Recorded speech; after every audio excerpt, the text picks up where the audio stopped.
I will be teaching a series to starting today. We will not be able to finish our topic, but we will continue it next Sunday. So I'll be talking about the subject, we must conquer. Okay? Ito po ang ating pag-uusapan. We must conquer. Dapat tayong magtagumpay. Amen? So ito po ang paksa natin pag-usapan sa loob po ng dalawang Sunday na ito bago po tayo ay magkita-kita sa susunod na taon. Susunod na taon? Yes! Ilang araw na, susunod na taon na. Imagine how time flies na po. Napakabilis. Noon, nakita mo mga bata natin, ganito lang. Ngayon, ganito na. So, dito niyo po makikita na kung paano po kabilis ang panahon. Ang aking pong katanungan, ano kaya ang ating natutunan over the years? Okay? So, sometimes, God will allow a disaster to come. Yan po yung nakita natin. Welcome, Auntie Mina. Loko po. Ay, welcome. Balikbayan po natin. Okay. So, thank you very much. Nakahabol tayo. Exacto. Thank you. You're most welcome muli, Auntie Mina, and your relatives, our relatives. Alam po niyo si Auntie Mina, ayun, thank you si Auntie Mina. Siya po ang daan at instrumento na ginamit ng Panginoon, kaya po kami ay nakakilala sa ating Panginoon. Amen? Auntie Mina, pakitayo, please. Ayun po. Siya po ang instrumento na ginamit ng Panginoon. Kami po ay na-born again. Kayo po kami mga pastor ninyo. Okay? Kasama po si Auntie. Okay? Mga pisa po ng aking mother-in-law. Okay? Okay, let's go back. Sometimes God will allow a disaster to come. Yan po yung nakita natin. Hindi pa mga sakuna na mangyayari. And we have to cope up with. It may not be you, but it may be somebody in your life, maybe somebody that you love. People go through these things. Okay? Hindi man tayo ang dumadaan nito o nakakaranas. Pero ang tao po, ang lahat ng mga tao, anumang kulay natin, anumang lahi natin, okay? Dumadaan ng mga bagay nito. The point is this, we go through battles. Hindi ba? We go through battles. Maraming mga pakikipagbaka nating dadaanan. Just like our countrymen po, no? Who suffered the fury of Yolanda and the Typhoon Ruby. We know the devastation na nangyari at naganap. So this happened. But the point is this is a large-scale version of everyday life. It's a large-scale version of everyday life. Malawakan na versyon, okay, sa nangyayari sa pang-araw-araw na buhay natin. I hope po this is a revelation, isang kapahayagan sa atin. Hindi lang po pag-iisip. Sabagat minsan, marami tayong nadidinig na mga information, hindi nagiging kapahayagan, nagiging pag-iisip lamang. Pasok dito, labas dito. But I hope it will become a revelation. It has been a revelation for me because when you give your life to Christ, kapag ating pinagkaloob ang ating buhay sa ating Panginoon, sino mo nakaloob ng kalang buhay sa Panginoon? Can I see your hands, please? Okay, I want to see and I want to make sure. So when you give your life to the Lord, it doesn't just take you off the earth. Hindi po tayo kagad kapag binigay natin ang ating buhay sa ating Panginoon, hindi kagad na dadaputin tayo mula dito sa lupa, baka tapos basta, okay? Nasaan si Charlie? Una born again, namatay siya, pumunta ng langit. Minsan po ganun ang mga conception natin, ang mga notion natin. Hindi po, He will leave us here for a purpose and for a reason. Amen? Sana po, over the years, inyo na po natutunan nito. Kung ang kaligtasan ay puro pamputulang langit pag tayo namatay, then bakit kailangan pa tayong iwan sa impyernong ito? Hindi ba? We call this hell where we live. There's a reason why. I mean, there are many things we have to learn here. And there are things we have to appropriate the character of God. Marami pa mga bagay na dapat natin matutunan dito sa lupa. Kaya tayo ay pinahihintulutan ng Panginoon na manatili dito sa lupa. At marami pa mga bagay din na kailangan i-appropriate natin. Okay, gamitin natin. at ipakita natin ang karakter ng Diyos sa ating mga buhay. Yan po ang ating dinidiin. We're not going to heaven and become perfect. Akala po natin kasi maraming mga katuruan dyan na lumalabas, no? At mga mainline denomination na once you receive Jesus, that's it. Magpahinga ka na, maghintay ka na, you're going to heaven. No. Hindi po yan ang dahilan. We're not going to heaven and become perfect. Yan po akala natin. Sige, kapag namatay na ako, doon na lang ako magiging ganap. Ngayon, busit ako, ipinanganak ako ng busit, like ang arseo, busit ka habang buhay. Ganyan po, minsan ng mga natin, ba? Mga attitude natin. No. Alam po ninyo, dapat dito tayo binabago ng Panginoon. Dito tayo ginaganap ng Panginoon. We will have a new body someday. We will have a new indestructible life, incorruptible life. But the character of who we are is going with us. Yan po ang tandaan ninyo. Magkakaroon tayo ng bagong katawan, an indestructible life. Okay? Depende what kind of resurrection you are choosing each day of your life. Bibigyan tayo ng bagong katawan. Pero kung anong karakter tayo, tandaan ninyo, yun po ang ating dadalhin pagkatapos ng buhay na ito. It is going to determine the degree of the glory of God that we are walking in. Kaya Paul says, tignan niyo sinabi ni Paul sa 2 Corinthians 4:17, in this momentarily light affliction is producing for us an eternal weight of glory far beyond all comparison. Sapagkat ang aming nasa magaang kapigatian, sabi po ni Paul, isang sandali lamang ay siyang gumagawa sa amin ng lalo't lalong bigat ng kalwalhatiang walang hanggan. Sabi niya, it is a light affliction. Magaang mga pagdadalamhati, kalungkutan o sakit. It's the battle that we are going through. Yung pong pakikipaglaban natin sa buhay nating dinadaanan. Affliction, the conflict, the injustice of life, ang di makatarungan na dala ng buhay is that very thing that is producing for us an eternal weight of glory. Lahat mong ito, ang mga kapigatian, isang sandali lamang natin dinadaanan, ay siya pong gumagawa sa atin ng lalot bigat ng kalwalatian na walang hanggan. And the Bible talks about those who are in the book. Okay? Marami mga karakter sa Biblia binabanggit na how their face shone like the sun. Ang kanilang mukha ay nagnining na parang araw. Katulad po ni the Apostle John na sumulat po ng the book of Revelation. In chapter 1, he had an amazing revelation of the Son of God, Jesus Christ Himself. He sees the Lord in chapter 1. Nakita niya ang Panginoon sa chapter 1. At siya po nagpatira pa, he falls down like a dead man. And he had a conversation with angels po, no? Nakipag-usap siya sa mga anghel. Chapter after chapter, then you get to chapter 19. Pagdating sa chapter 19, and all of a sudden, a messengers, mga mensahero, tagatid ng balita ay nagsalita sa kanya. A servant of the Most High. Yes, tandaan ninyo, Apostle John, he has already seen angels, he has already seen the Lord, and today, I think, okay, and I'm suggesting this, minumungkahi ko, don't let's settle it and become a doctrine. I'm thinking that we, okay, tayo po is what we are in the future world. Yung pong mensahero niyon ay magiging katulad natin. Yung po nakita ni Juan, all of a sudden in chapter 19, yun po ang magiging tayo sa mga panahon na darating. Okay? Is this one of us? And he falls down, and the person says, sinabi po ng mga tao, huwag kang yumuko sa akin, sabi ng mga taong ito. Mga mensahero, tagatid ng balita. Ako'y magiging ganito, ikaw ay maging ganito ikaw sa mga panahon na darating.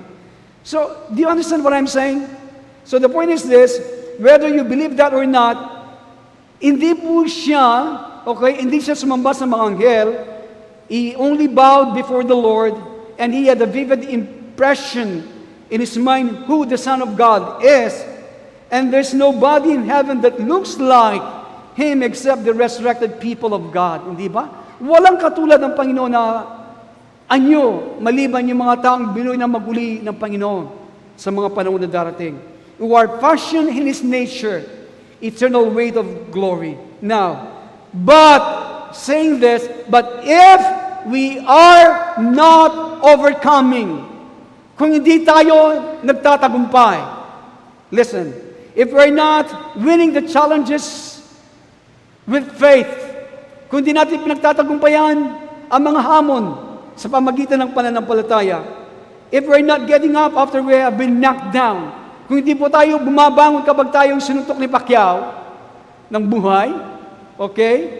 If we're just being rolled over by life, kung tayo hanggang pananaw natin, lalo sa Kapaskuhan, kumain, matulog, kumain ng Noche Buena, at maglaro, kumita ng maraming salapi at magpakarami, then, and blaming people for it, you know, oo, ang Diyos hindi naman siya napakalupit na kung ikaw ay namatay sa ganyan ng kalagayan, you will go to hell. No, you will go to heaven, but instead of a radiant light like the sun, we will be like a little bit lighter, this little tiny flame of mine inaawit natin. Instead tayo parang na magniningnig na parang araw, magiging lighter lang tayo katulad ng mga naninigarilyo. Okay? So, and nobody have to say what kind of life that you live, because you can't even light your own life. What we're going through right now, anong ating dinadaanan natin, is creating glory within us. What is happening to us is preparing us for an eternal life, an indestructible life, a life that is the light of the Son of God, and we are being made one with Him. Amen? I like the songs that we have sung this morning.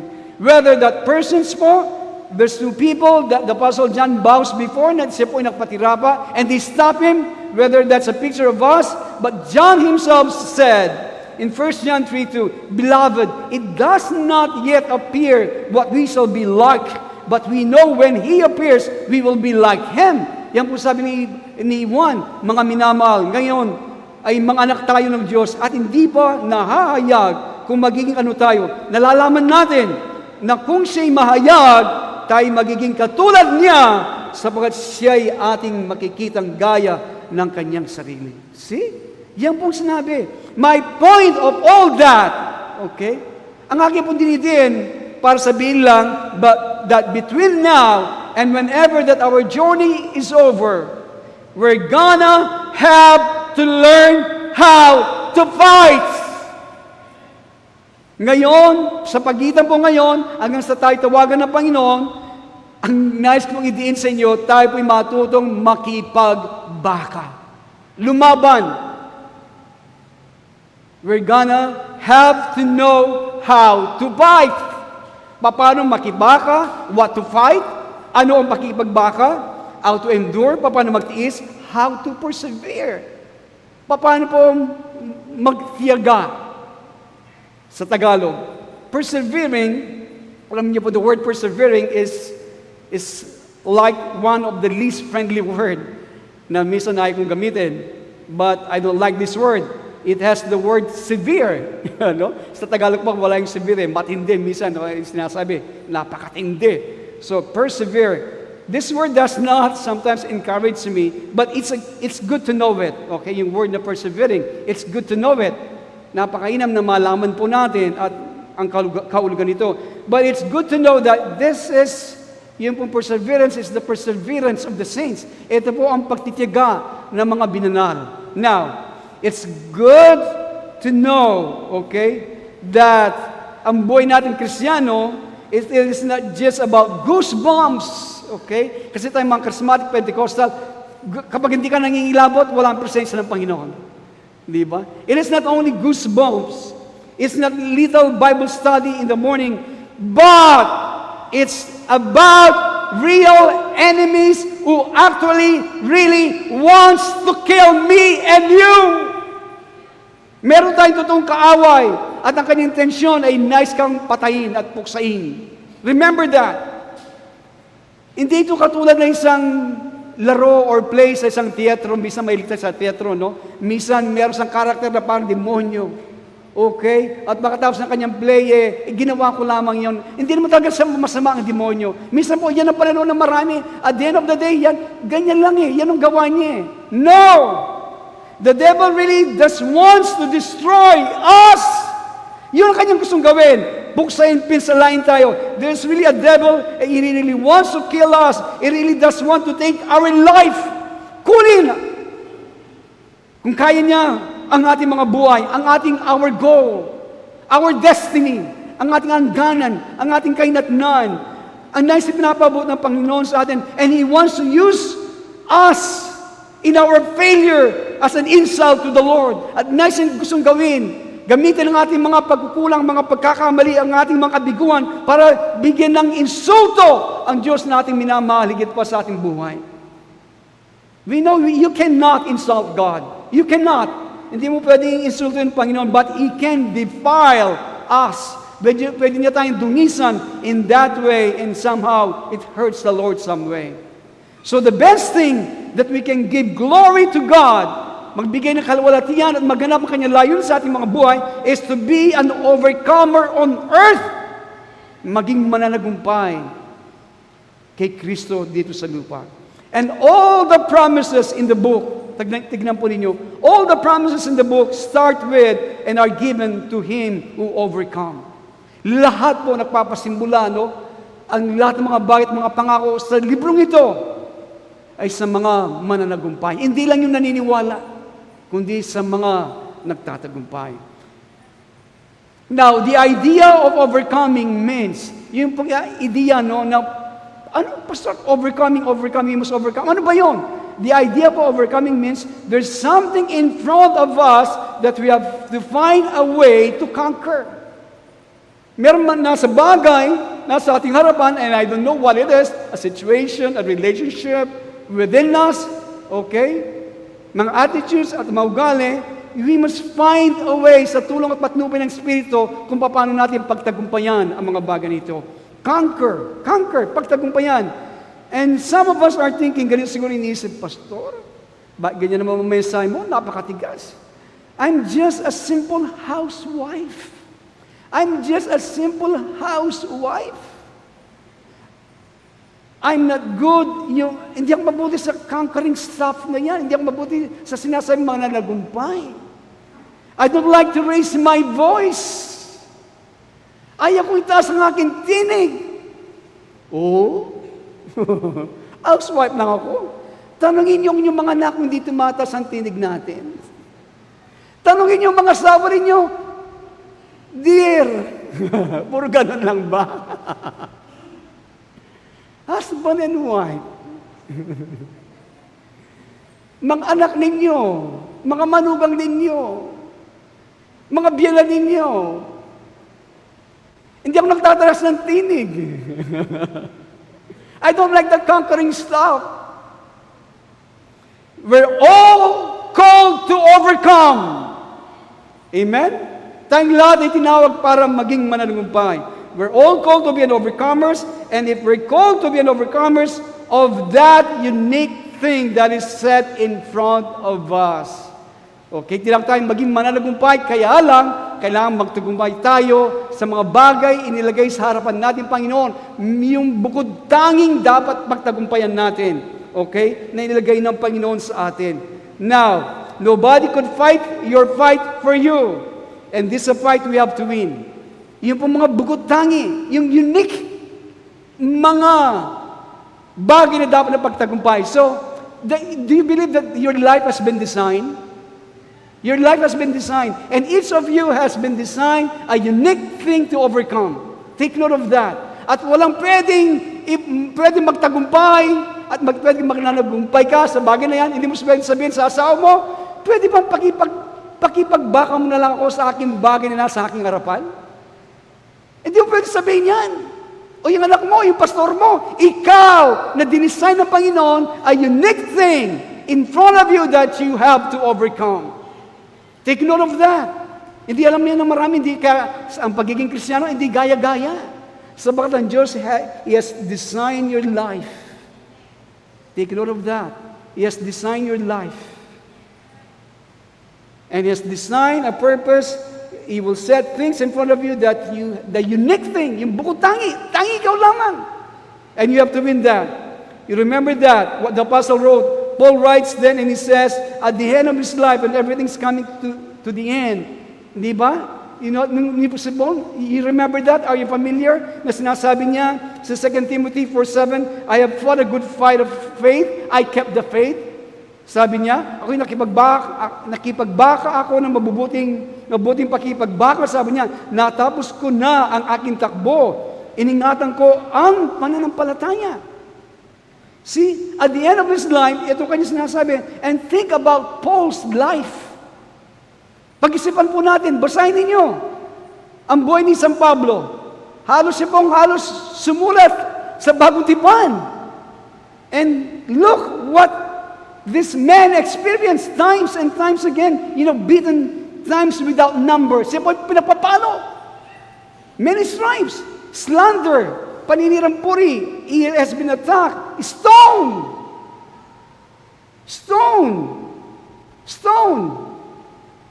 Pinagbabato siya ng bato. Paul, night and day in the deep, in the water, floating, whatever po ang kanyang hawak. These things that this man went through, and he says, at sinabi niya, I kept the faith. Iningatan ko ang pananampalataya. That impresses me.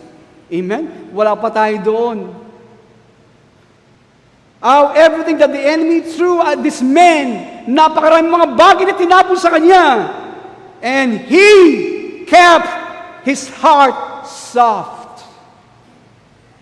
Iningatan niya kanyang puso na malambot.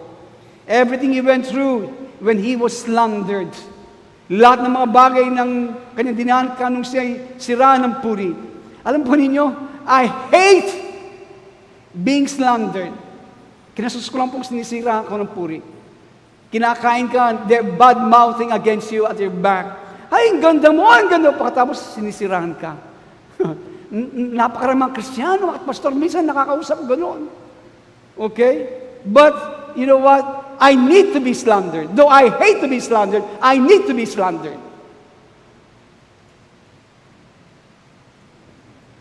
If not, if I am to become like Christ and be one with Him, kung kailangan akong maging katulad, mahubog sa larawan ni Kristo, okay?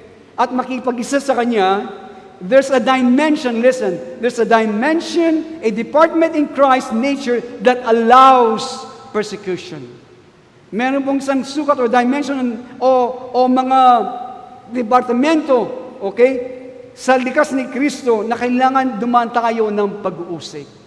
Hello? Jesus said, if sinabi ni Jesus, blessed are you, leap for joy when men say all manner of evil against you falsely. Kaya ba'y nagawa ba na natin yun? Ako'y umihingi pa ng tulong sa Panginoon. Okay? Mapapalad kayo pag kayo inaalimura, ginagawa kayong almusal, at kayo'y pinag-uusig, at kayo'y pinagwiwikaan ng sari-saring masama na pawang kasinungalingan dahil sa akin. Leap for joy! Woo! Sikat na ka na naman! Woo! Alam niyo po, sa Amerika, di pa kami dumating noon. Sikat na kami! Sabi na, kulto yan! Ngayon, marami na tayong kulto. Now, I need that. Kailangan ko yon. Because otherwise, okay, I don't bless, I don't pray for those who persecute me. Kung na nag-uusig sa akin, wala nag-aalimura sa akin, hindi ako pinag-uusapan sa kanilang almusal, pagkainan, okay, wala akong dadalangin. Di ba? I could not bless those who persecute me. I don't grow into that dimension of Christ-likeness. Amen? Kaya thank you very much. Salamat po sa inyong pag-aalimura. So I need that. And how many of you like to have somebody talk about you, talk bad about you, lie about you?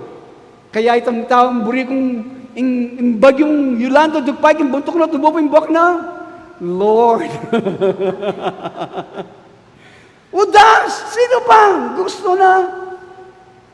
The point is this, that we have to overcome that, and the way you overcome it, you go through the battle, and your heart gets softer rather than harder. Yun po. Ganito tayo po nagtatagumpay. Okay? Para na pagtagumpayan yan, kailangan dumaan tayo ng pakipagbaka at kapag abang dumadaan tayo ng pakipagbaka, ang puso natin ay lumalambot. At hindi po tumitigas. Ang lahat na nakaunawa magsabi ng Amen. So if your heart gets hard, take note, you've lost the battle.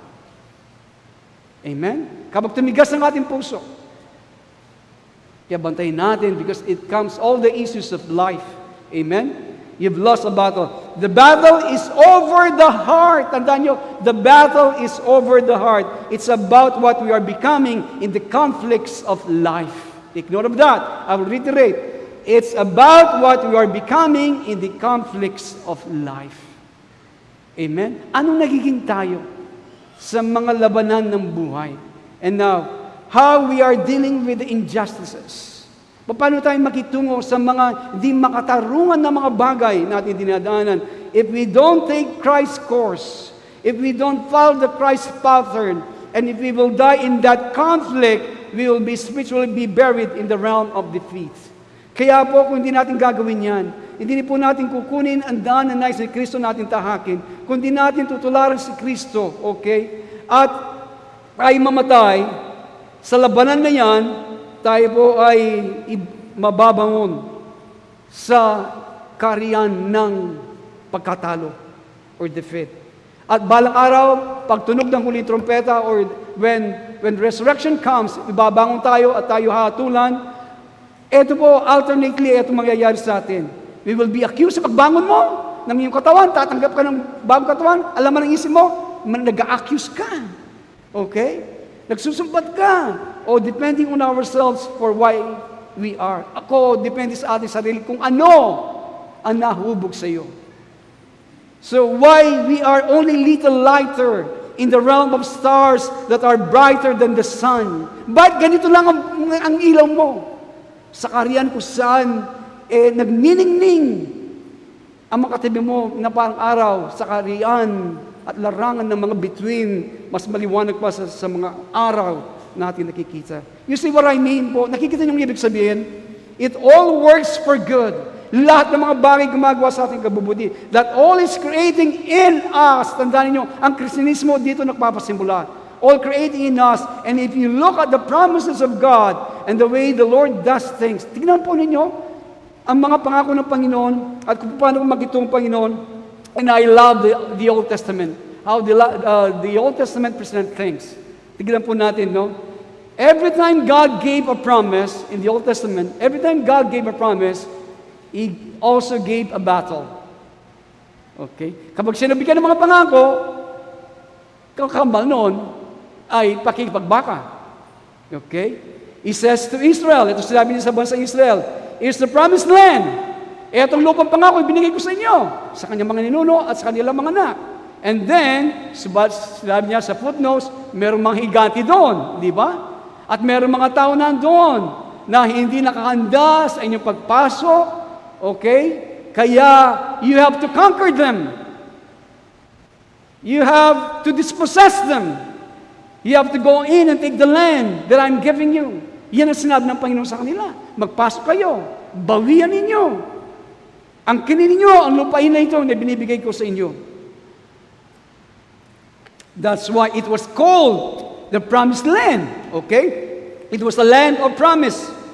But they had to have that in front of them. And the other thing was, hindi ba sinabi ng Panginoon sa kanila, I'm gonna lead you into this land, a good land, a land flowing with milk and honey. Ito sabi ng Panginoon, listen, dadalhin ko kayo sa isang mabuting lupain, kung saan umaagos sa isang lupa, umaagos ng ano?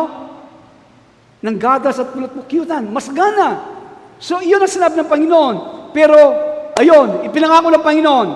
At pagising, where they actually initially led, it was the wilderness. Di ba? Ipinangako ang mabuting lupa. Pero anong unang kanilang sinagupa? Nandun sila sa ilang, sa disyerto. So, here you are. Nandito maraming Kristiyano, nakikita mga Kristiyano. Oh, tumanggap ako. I receive a promise from God. Hallelujah! Sabi nila, tumanggap ako. ako na napakadakilang pangako mula sa Panginoon. I have a word from God. And God said, ako'y kanyang pasasaganain. I'm gonna prosper. He's gonna give me ideas to be a millionaire. Bibigyan ng idea na ako'y yayaman. Pagkatapos, ako'y magpaproduce ng income. At ako'y tutulong sa maraming mga ministry.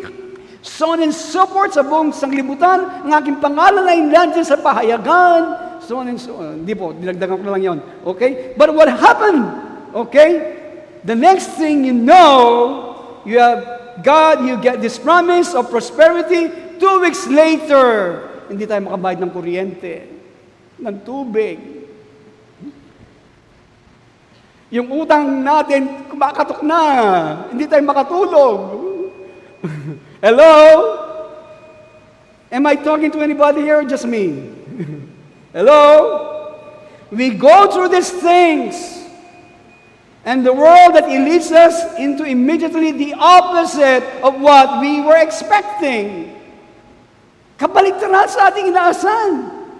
But just through by faith that we inherit the promise. Sa pamagitan po ng palataya, okay, natin mo tatanggapin ang mga pangako. Alright, so God puts us in the realm where it has to be faith or it's not gonna be faith. Lalagay tayo sa larangan, okay, na kusan lahat ay gagalaw tayo sa pananampalataya. Sa pananampalataya sa pangako ng Diyos. And this is a part of it, okay? Sinasabi niya, is the author and the perfecter of our faith, hindi ba? Siya ang akda at nagpapaganap ng ating pananampalataya. We like that. He's the author. Siya nagmakda, nagpasimula. And it gives us a measure of faith. Binibigyan tayo ng suka ng pananampalataya. But He's also a perfecter. He gives us, everybody, a measure of a battle. Siya nagpapasakdal, siya nagbibigay din ng mga bagay, mga unique things na dapat natin pagtagumpayan. Hello? And we have to learn how to live by the belief in the promise of God until the word of the Lord comes to pass and the word of the Lord tries us and tests us, di ba? Yung salita mismo ng Panginoon ang susubok sa atin, just like Joseph. But then, once you get ready for it, and when you are really on the frontier of every dream being fulfilled, you discovered as you step into the new land, there's giant there. Di ba? Nakikita mo na, dyan na. In fulfillment of the promise of God, pagpasok mo, nandoon ang mga higante. Sino po nakakaunawa sa sinasabi ko? You see your hands? Take note. And these are the ones that are bigger than you. Take note. And these giants are bigger than you. Kaya higante po, mas malaki sa atin. A giant is someone or something that is bigger than you. A giant is someone or something that can intimidate you and make you feel like a grasshopper. Yan pong gagawin. Ang mga gigante ito, yan po'y tatakutin tayo at tayo makakadama na parang mga tipaklong lang tayo o balang. We were grasshopper in their sights. Tayo mga tipaklong lamang sa kanilang pananaw. And so we were on our sight as well. Ay nagiging balang din tayo o tipaklong sa ating pananaw. So what do you do for a living? I'm a grasshopper. So, if you are really a child of God, kung ikaw totoong anak ng Diyos, you're gonna have a promise from God, the promise gonna lead you, and you're gonna directly follow the glory cloud into something looks exactly the opposite of the promised land. And then when you get prepared to go in, take that promise, this will be, and there will be giants and nations who will fight you. Amen? And they're gonna fight you like to compromise some point. No, they're gonna fight you to try to kill you. Take note, these giants, and they will not compromise. They will try. Magtatangkang papatayin kayo. At ako. They know. Alam nila, if you win, you're gonna kill them. Yan ang alam nila.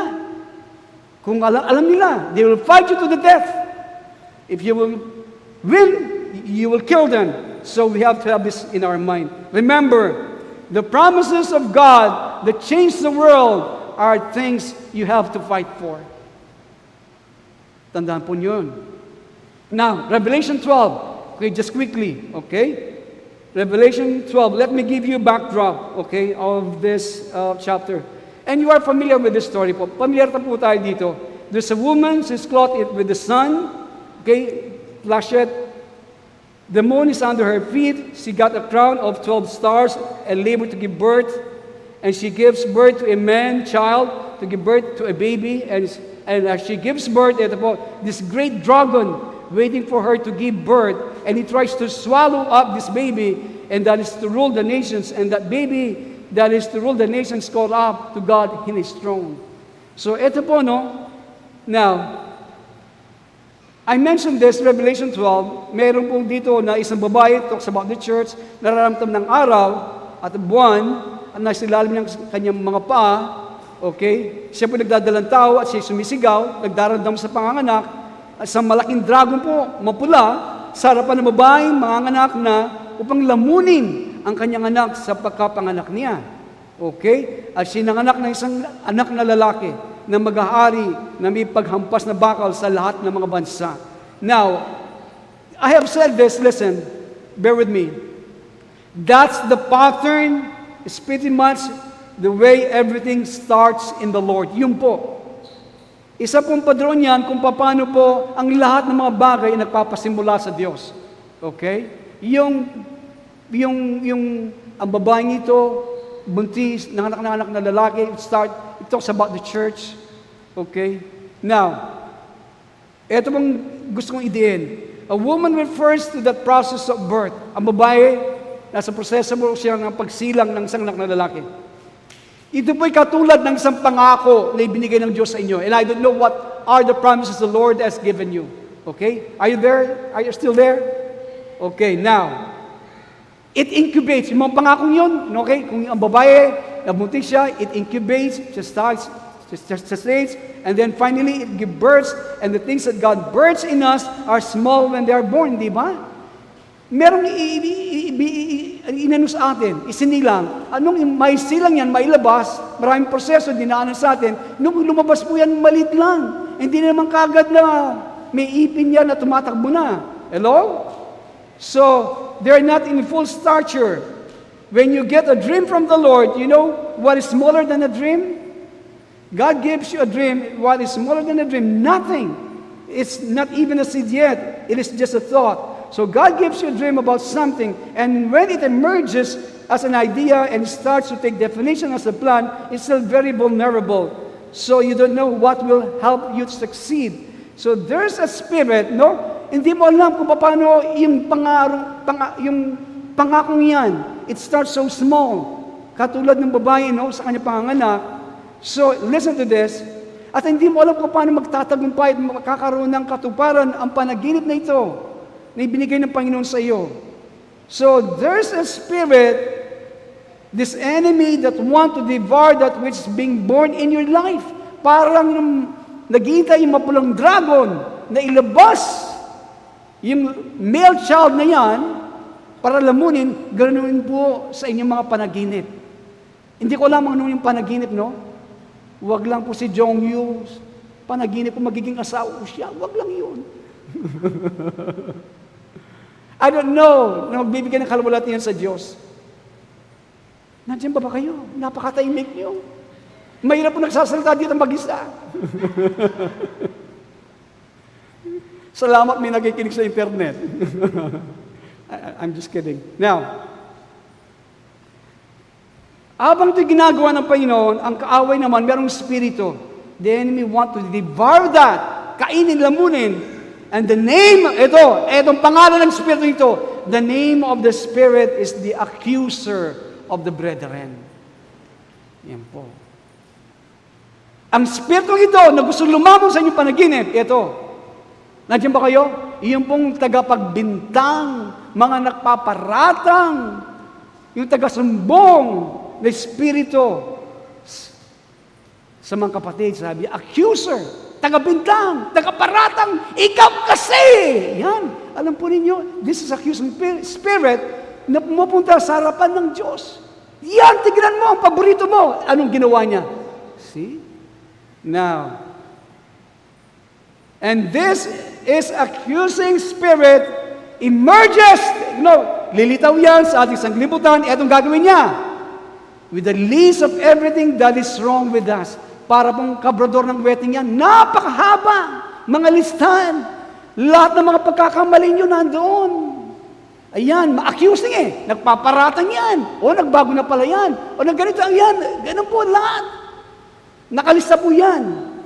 And he will use that. And this accusing spirit will come against you. And it's not, take note, it's not just the spirit will lie about you, hindi lang magsisinungaling sa inyo, he will tell you the truth about you. Hindi lang kasinungalingan ang sasabihin sa inyo. Ibubulong, no. Sasabihin niya mga bagay na totoo sa inyo. Eto lang, he won't use grace. Hindi niya gagamitan ng biyaya.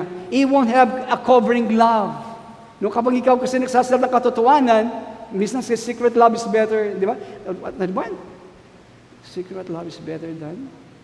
Ano ba yan? Open rebuke is better than secret love. O yun. Okay? He won't have a vision of what you can be. Hindi siya makakaroon ng pangitain kung ano magiging ka. He doesn't have that. He tries to nail you and crucify you into your past. Alam niyo po, nakita ko mga matanda na hindi naka-overcome. Yung kanilang mga ginawa sa kanila nung sila bata, dadalhin nila sa katandaan nila yon. Nakita ko yan. Kaya ito ang gagawin niya. He tries to nail you and crucify you in the past into your mistake and use that against you. See? He's called the accuser. And it says that they overcame him. See? Gagamitin niya ang mga pagkakamali niyo. Laban sa inyo. So, at sinabi ng Bible, basahin niyo Revelation 12, and they overcame him. Okay? And they overcame him. Kaya po, sa next Sunday, huwag po kayong mag-absent. Tignan niyo po, sasabihin ko sa inyo ang mga nangyayari every wee hours of the morning. Kung saan po, ang portal ng impyerno ay nabubuksan. At what time? Sasabihin ko po yan. Kaya next Sunday. But this is called the accuser. They overcame him. So we have the first stage of our battle in possessing the promise, in possessing our soul, in possessing the life that God has, is to overcome that accusing voice. See? Marami, this is the stage of our battle in possessing the promise, no? In possessing our soul, in possessing the life to overcome that accusing voice. How many of you are familiar with the voice of accusation? You're going to step out into something, ito po, no? You're going to step out into something that you're not done before that voice will sit side by side with fear, and fear will remind you that you don't know what you're doing, and that accusation will remind you of how you failed in the past. Yan pong gagawin ng accusing spirit na yan. Siya po yung uupo, no? Magkatabi ng takot, at ang takot naman, i-remind ka, na hindi mo alam ang ginagawa mo. At pagkatapos ng accusing spirit, i-remind ka naman na kung paano ka nabigo sa nakaraan. See? Yan ang kanyang mga body-body laban para wag mo maangkin ang pangako ng Panginoon. And eventually, if you don't have faith, kung wala kang pananampalataya and the sense of the fear of the Lord, you will just park there in that thing of fear and accusation. It will hold you captive. Yan. Kung wala kang pananampalataya at sense sa pagkatao sa Diyos, ang mangyayari, ayan, marami mga Kristiyano frozen dahil sa takot. Dahil sa takot and pagsumbat ng kaaway at pagkatapos biyag niya, awak niya sa liig. Marami pong Kristiyano ngayon. Ito mo kinatatakutan sa Mount Zion. Sa dami na inyong nadinig, ang ngayon frozen kayo. Hindi tayo nagtagumpay. We have to overcome that. It's true. We don't know what we're doing sometimes. Hindi natin alam, but we have a great net underneath. Okay? Us, and as God causes all things to work together for good, meron pong net yun eh. No matter what happens, we have a God who can incorporate it all so that we can go forward. Kaya anuman magkamali tayo along the way in trying and knowing the will of God, okay? Instead na wala tayong ginagawa, nakamali tayo, okay? But we move on. Merong a great net underneath us. So lahat ng mga pagkakamali natin, lahat ng mga bagay na tagumpay natin, yan i-incorporate ng Panginoon para tayo lumago sa larawan at ubog ng wings ng ating Panginoon at tayo makipagpuso at dumating ang kapahingan ng Panginoon sa ating mga buhay. Amen? You can do that. We can go on and move forward so we can do things we have not done before. Amen? So, alam po ninyo, Talagang kulang ang oras. Now, they overcame him. Ang tatanong ko sana, tanong, how did they, paano natin pagtatagumpayan this accusing spirit? Okay, Revelation 12, 10 more minutes. Revelation 12, 10 and 11. Then I heard a loud voice in heaven say, now have come the salvation, the power, and the kingdom of our God, and the authority of His Christ. For the accuser of our brothers, ayun, no? The accuser, taga-sumbat, taga-binintang, who accuses them before our God day and night, has been hurled down, and they overcame him, ayun, by the blood of the Lamb, by the word of their testimony. They did not love their lives so much as to shrink from death. So at siya'y dinaig, kanilang dinaig dahil sa dugo ng kordero at dahil sa salita ng kanilang patutuo at hindi nila inibig ang kanilang buhay hanggang sa kamatayan. Yan po ang pamamaraan na tayo magtagumpay. Biblical po, ayan. Kung gusto nyo makadaig at pagtagumpayan ang accusing spirit na ito, na gustong lamunin ang pangako ng Diyos sa inyong buhay, araw at gabi, ito po ang pamamaraan. So, sinasabi pa paano nagtagumpay ang mga kakapatid? By the blood of the Lamb, at dahil sa salita ng kanilang mga patutuo, at hindi nila inibig ang kanilang buhay hanggang sa kamatayan. By the blood of the Lamb. Tingnan po ninyo, sino hindi nakakasala? Tayo lahat nakakasala, nagkukulang. Pero sabi ng 1 John 1:7, 1 John 1:7, but if we walk in the light, as He is in the light, we have fellowship with one another, and the blood of Jesus, His Son, purifies us from all sin. See? Ngunit kung tayo'y nagsisilakad sa liwanag, na gaya niyang nasa liwanag, ay may pakikisama tayo sa isa't isa, at nalilinis tayo ng dugo ni Jesus na kanyang anak sa lahat ng kasalanan. Amen? So if we walk, take note, kung tayo lalakad in the light of God's will, kung tayo lalakad sa liwanag ng kalooban ng Diyos, as God is in the light, we have fellowship with God. Meron tayong pakikisama sa Diyos, at ang dugo ni Kristo ang nagdadalisay, at naglilinis sa ating mga kasalanan. Amen? So you may say, Christians, I plead the blood, I plead the blood. This is not a scriptural expression. To be purified by the blood of the Lamb, para po tayo malinis sa dugo ng ating kordero, kordero ng Diyos, we must be walking in the light of God's will. Kailangan lumalakad tayo sa liwanag ng kalooban ng Diyos. Ang tanong ko, lumalakad ba kayo sa kalooban ng Diyos? Sino ang sinasamaan nyo? Yung mahihilig manira? Magchismis? Kaya sabi nga ng Bible, mark them that cause division eh. Tandaan ninyo yung gumagawa ng mga paghiwa-hiwalay. Kung yung pang gusto nyo sinasamaan, ewan kung yun ang kalooban ng Diyos para sa inyo, right ba yun? So, we confess that sin, okay? This means na, as the Spirit of God points out our sin, we confess that sin, with Christ's help, turn away from it. Ganito po tayo nalilinis. This means as the Spirit of God points out our sin, we confess that sin, and Christ helps us to turn away from it. To remain in the light of God's will, we must continually be, what? Gaining victory over sin. Okay? So, I don't have time for this. The second, sinasabi, when we are living by the body and the blood of the Lamb, our thoughts and words and acts are increasingly without reproach, without a basis for the accusation of the enormous red dragon. So, kung tayo po nabubuhay sa katawan at dugo ng ating Panginoon, ang ating pong pag-iisip, salita at magawa, increasing po nawawala po ng reproach yan. Wala pong basihan na ikaw ay sumbatin ng kaaway, okay, ng red dragon na ito. So, but apart from the cleansing from guilt of the blood atonement and the life of the body and blood of Jesus, Satan can find grounds to accuse us and thus deliver himself from divine wrath. So, iyan po. Kaya kailangan mga certain hours. Okay, it's not doctrine, pero nakikita po alos doon.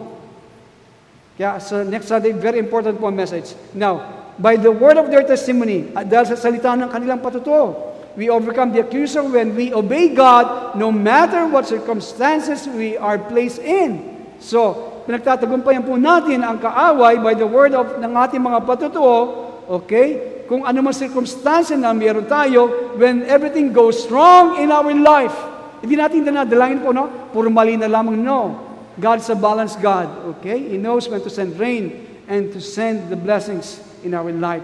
So, when everything goes wrong in our life, when God allows that, we praise God as cheerfully as we can. Hindi madali, pero through Him we could conquer. Amen? Satan is looking for us to become angry with God. Yan po, Pasko na naman. Silang lahat may gift, ako wala. Di ba? Minsan ganoon. Kaapon binubusit ako ni Sister Lloyda at sa Sister Son. Kasi po, yung minamahal ko sa balat ng lupa, Sister Karina, binibigyan ko ng pongkan. Kasi ayaw ko siya magutom at pumayat. Babawi ko na eh. Ay, yada rin itang adwa. Kami alam magduwang kaya kami. Walang ibibigay sa amin.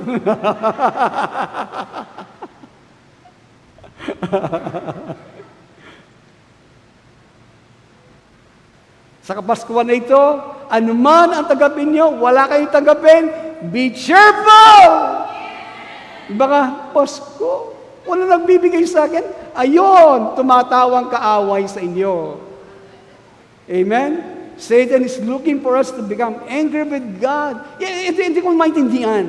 Kapag may mali na, may lag-anap kagad, katulad talaga ni Etalganak tayo ni Eva, no? Meron na tayong tinuturo. Kasalanan yan eh. Kasalanan yan eh. Ang kaaway naman, nagbabantay, sapagat nagiging bida siya sa inyong buhay. Hello?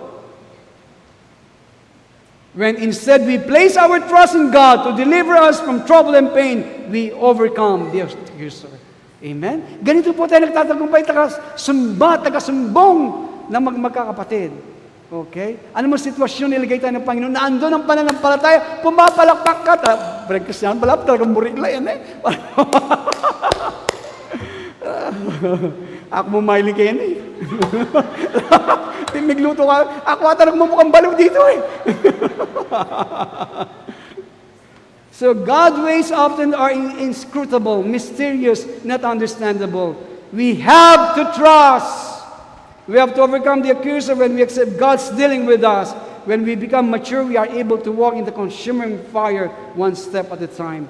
Often we cannot see the future why God has dealt with us as He has.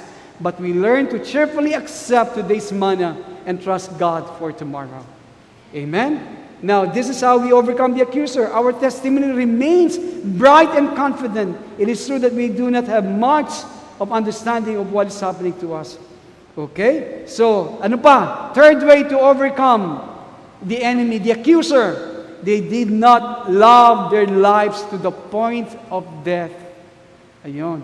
Hindi nila inibig ang kanilang buhay hanggang sa kamatayan. The blood of the Lamb is absolutely essential if we are to overcome the accuser. The word of our testimony is absolutely essential if we are to overcome the accuser. Loving not our life to the point of death is absolutely essential if we are to overcome the accuser.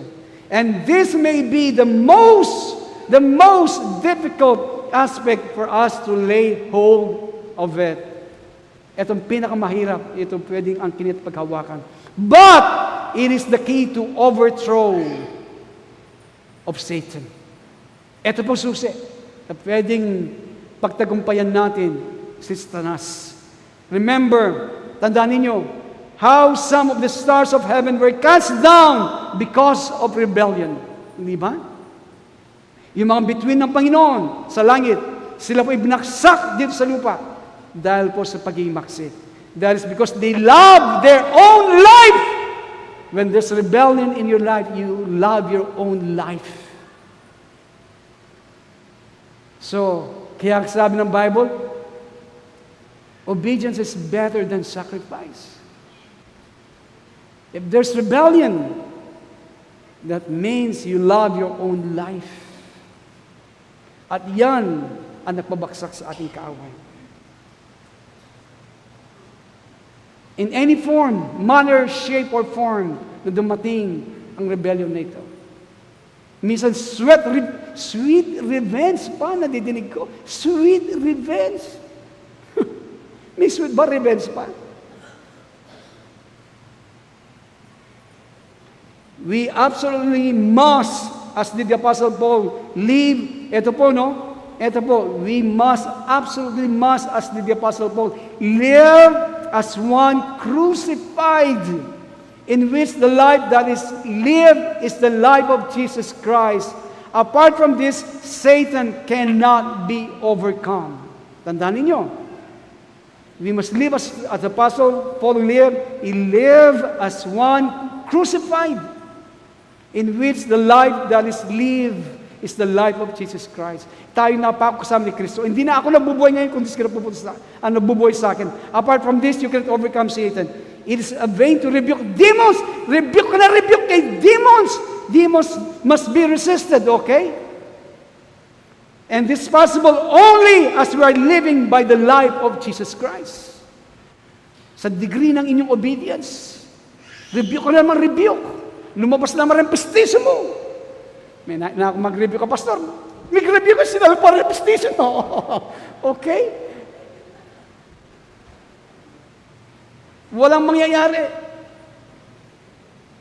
The book of 2 Corinthians has many passages which describes how Paul was brought down to death each day. It seems Paul died daily.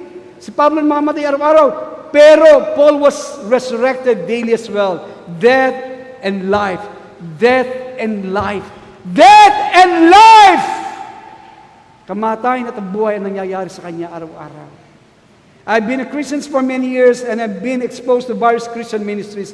The flavor that comes across to me is that of human effort. The effort many times is well-intentioned. Mabuti ang kanilang hangarin, but it is human nonetheless. It is not the wisdom and the power of the Lord Jesus Christ. One fact is certain. Satan is not going to be brought down by living people, but by dead people. Tandaan ninyo yan. Ito pong tiyak tayo, nakakatiyak. Hindi natin pwedeng ibaksak ang kaaway sa ating buhay ng mga taong buhay pa. Yung mga patay ng mga tao ang pwedeng magpabaksak sa kaaway. Napakaraming mga chance sa mga kapatid natin dumaan ng mga panahon. Yun ang pagkakataon ng Panginoon sa kanila para mamatay. But they miss it. And I'm sorry for that. I hope they will find a way. At ako rin, I must not miss the dealings of God. At sino man, in every day, sa mga salita lamang, minsan sa mga prayer lamang na mga tao, madidinig mo sa saan sila eh. Kung saan sila, anong intention nila sa iyo, anong intention sa iyo, sa intention nila, you could hear in their prayers. Salita nila, where they at. You will say something, pagkatapos, napakalayo sasabihin nila. Sapat yun ang kanilang dinadigest sa kanilang spirito. You could sense that in your spirit, kahit na wala kang discernment. Ano pa kaya may discernment ka?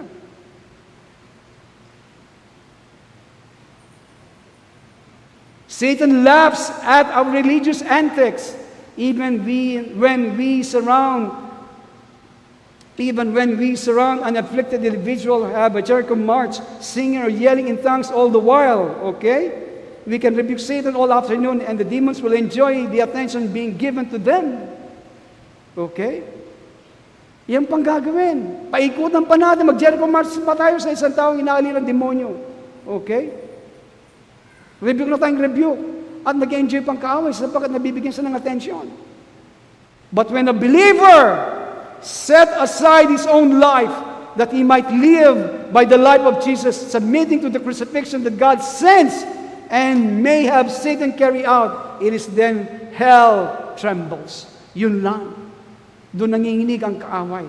Submitting to the crucifixion that God sends and may have Satan carry out, it is then hell trembles. We overcome the accuser by the blood of the Lamb. We are cleansed by the blood. We live by the blood. We overcome the accuser by the word of our testimony. again, we overcome the accuser by the loving not our life to the point of death. For we, take note, 2 Corinthians 4:11 and 12, let us conclude. 2 Corinthians 4:11 and 12, for we who are alive are always being given over to death for Jesus' sake, so that His life may be revealed in our mortal bodies. So then, death is at work in us, but life is at work in you. Sapat kaming nangagbubuhay ay laging ibinibigay sa kamatayan dahil kay Jesus. Upang ang buhay naman ni Jesus ay mahayag sa aming lamang may kamatayan. Kaya nga ang kamatayan gumagawa sa amin, dadabot ang buhay ay sa inyo. Kaya let's you and I be among the brothers who overcome this enormous red dragon. Sana mabilang tayo sa mga tao na pagtagumpayan ang pulang dragon na ito, the accuser of the brethren, so that Michael and his angels may receive his strength to remove Satan and his angels from their positions in the heavenlies. Amen? I believe God's doing this in every life. I believe God's doing this in this church. God's dethroning Satan in your life, in this church, in every family, because we're praying for that. Napanaginip ni nga ni Sister Karina, binanggit mo na ba lahat? Sa kanya panaginip. Kaya, misang umaga, gumising siya, ang sikip ng kanya dibdib. Kinukuha ng blood pressure, medyo mataas. Sinabi niya sa aking panaginip, nakita niya ang blessing ng Panginoon, ang alapap ay napaka-itim na. Bumaksak ang ulan. Parang naka-bent na ng gano'n, no? Makabayok na eh. Pero daw, hindi mabuksan, mabuhos-buhos ang ulan nito. Sa ilalim noon, meron mga malilit na mga demonyo na pumipigil na huwag babuksan yon. Anong daw makita ni Pastor Rayon? Sa lakas ng kanyang tinig, sa kanyang panaginip, siya po yung nagre-rebuke sa pangalan ng ating Panginoon. At yung mga mali na mga demons daw, biglang they are what? Nag-roll over sila, pero babalik na naman. Hanggang po, nag-struggle siya. She was praying and praying, interceding, until the heavens opened up. Patapos yung mga demonyo po daw, they were just scattered. And then yung pong binuhos ng Panginoon, it's like a tubular thing na talagang hindi kalat eh. Huge. Napakaraming mga blessings. It may be financial, it may anything. But this is it. And we could only, I think, that prayer and that vision and that dreams will come to pass if we will learn to die daily. Submit to the crucifixion na kanyang pinahintulot sa atin each day. Amen? So, mga kaibigan, huwag kayong mag-shortcut sa lahat ng bagay. Go to the process na nais gawin ng Panginoon sa inyo. Sabihin niyo sa Panginoon, Lord, nandito ba kayo? Ano bang sinasabi mo? Ano bang gusto mong gawin? Ano bang attitude ko? Okay. May sinisilang, may pangako ang Panginoon sa inyo na matagal na. Pero may pulang dragon na pumipigil. Minsan sinisilang, gusto nang lamunin ng kaaway. Mayroong mga accusing spirit. Okay? Na kanyang pinapadala sa atin. Kakambal ang takot. Na hindi mo alam ginagawa, kakambal yung panunumba niya na yung mga pagkakamali mo na napakahaba na listahan niya. Yung patungkol na mali sa iyo at patungkol na totoo sa iyo. See, hindi lang pagsisinungaling yung mga bagay na totoo sa inyo. He knows that. Akala niyo, alam niyo sarili niyo, kilala natin? Akala niyo, yung asawa niyo, mas kilala tayo? No! Mas alam at kilala tayo ng kaaway natin in every detail as well.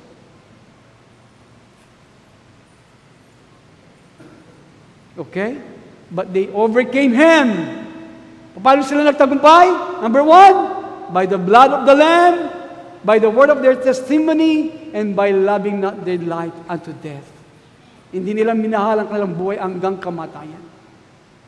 Yan po nais ng Panginoon. Ito nais ng Panginoon sa Mount Zion. Kayo, ang buhay niyo at maraming mga tao naghihintay. Ang pagtatalaga ng inyong buhay, maraming mga tao naghihintay. Pinagmamasdan lang tayo. And then when they see that, they will just come before you. I'm ready for it. I've seen what you have and I like that. Amen? Hello? Let's all rise up, please.